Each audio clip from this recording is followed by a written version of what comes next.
clearly I get upset about the people. But to add insult to injury and make it even worse, then you have the situation with the dogs. Now, John Kirby's trying to run away from it and say, "Oh no, these aren't like service dogs that are over there. They got some of them out. They got some service dogs out, yes. It is incorrect to say that they got all out. I mean, what do I know? I just have friends that actually went over there as part of special ops missions to rescue interpreters that they worked with and promised that they would help, even if the American government is going to help. So what do I know? That they just left Kabul the other day and were trying to do everything they could to also get as many dogs as possible on a aircraft without jeopardizing the ability of that aircraft to land in a country in which they were going to try to repatriate some of these refugees. Because it can all go sideways even with like that easily. Unbelievable. It's heartbreaking.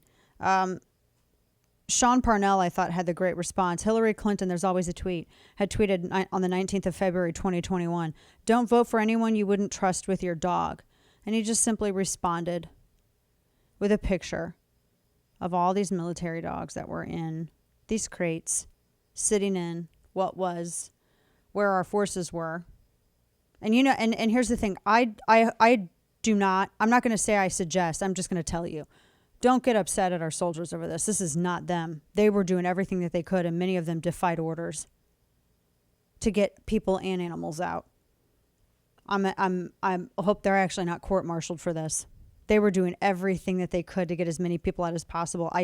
It was so sketchy there, especially towards the end, because at times they were only able to take one person at a time and get them through and get them into the airport. So please do not blame. They are going to have a hard enough time. Don't.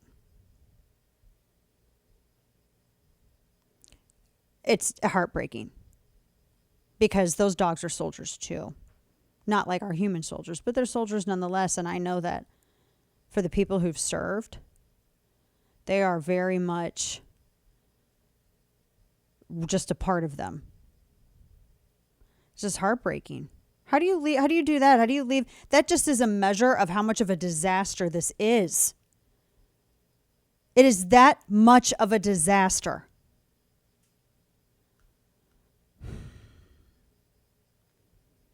It's heartbreaking.